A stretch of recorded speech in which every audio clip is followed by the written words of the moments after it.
Dear student, आज हम discuss करते हैं motion of A car on A curve track, on A horizontal curve track.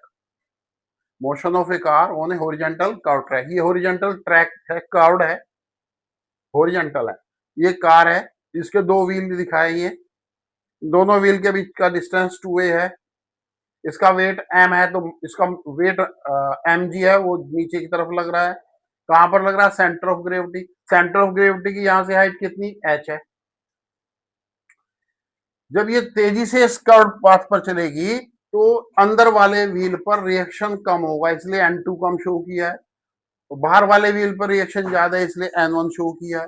N2 और N1 different है, इसलिए फ्रिक्शन फोर्स भी डिफरेंट है। बट इन दोनों का नॉर्मल रिएक्शन का सम N है, दोनों फ्रिक्शनल फोर्स का सम ये है। अब इसमें फिजिक्स क्या है? जब ये कार सर्कुलर पाथ पे चल रही तो सेंट्रीफ्यूगल फोर्स ये है इसके ऊपर, mv²/r, और फ्रिक्शनल फोर्स इस पर इनवर्ड है।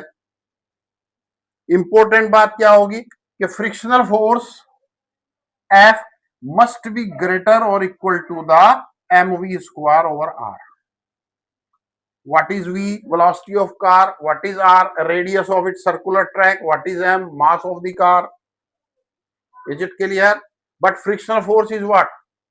Mu n is greater than or equal to mv²/r.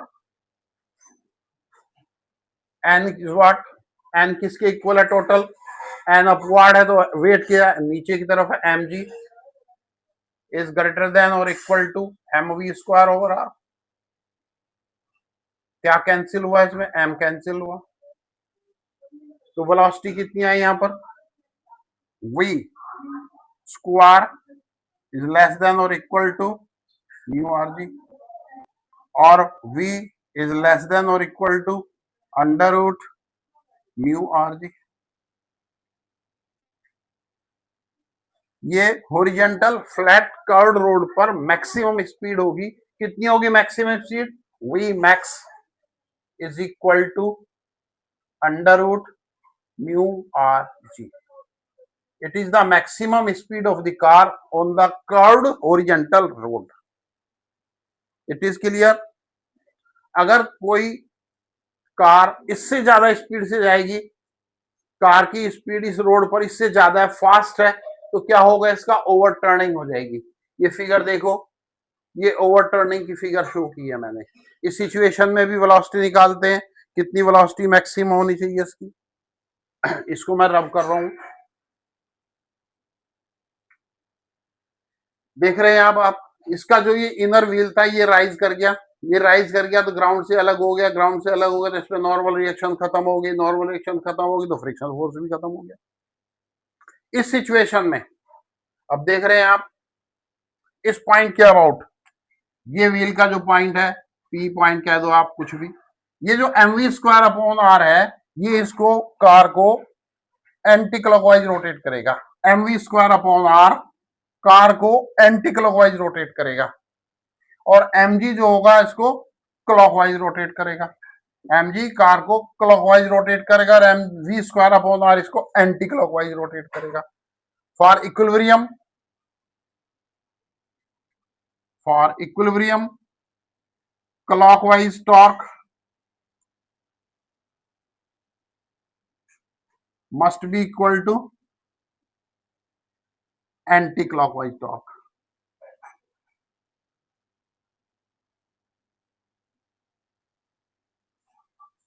अब क्लॉकवाइज कौन सा है इसमें? ये mg, इसके अबाउट mg जो है ऐसे घुमाएगा इसको क्लॉकवाइज, तो क्या हुआ? फोर्स mg, और डिस्टेंस कितना हुआ इसका? टोटल डिस्टेंस व्हील के बीच का कितना था? 2a, तो हाफ कितना होगा? a, तो कितना फोर्स हुआ? mg, और डिस्टेंस हुआ a, is equal to clockwise, sorry anticlockwise. Anticlockwise ये mv²/r, और इसका परपेंडिकुलर डिस्टेंस हुआ ये h। m से m कैंसिल हुआ, तो ये आएगा हमारे पास a r g/h is equal to v²। और v is equal to root A R G upon H. Remember, क्या इंपॉर्टेंट बात है, अगर वेलोसिटी कार की इससे ज्यादा हुई, इस टर्न पर इससे ज्यादा वेलोसिटी हुई, कार ओवरटर्न हो जाएगी, और कार की वेलोसिटी इससे कम हुई तो कार सेफली पास हो जाएगी। ओवरटर्न की कंडीशन ये है, और इस सिचुएशन में यहां पर देखें v की वैल्यू मैक्सिमम ये है, अगर v की वैल्यू इससे ज्यादा हो गई तो कार क्या कर जाएगी, स्किड करेगी, स्किड करेगी। Car will skid if the velocity is more than this one, and car will overturn if velocity is more than this. ये दो सिचुएशन है। अब इससे नेक्स्ट वीडियो में हम डालेंगे कि फ्रिक्शनल फोर्स होते हुए रोड बैंक्ड है, बैंक्ड रोड पर फ्रिक्शन है तो कार की स्पीड क्या होगी। Thank you.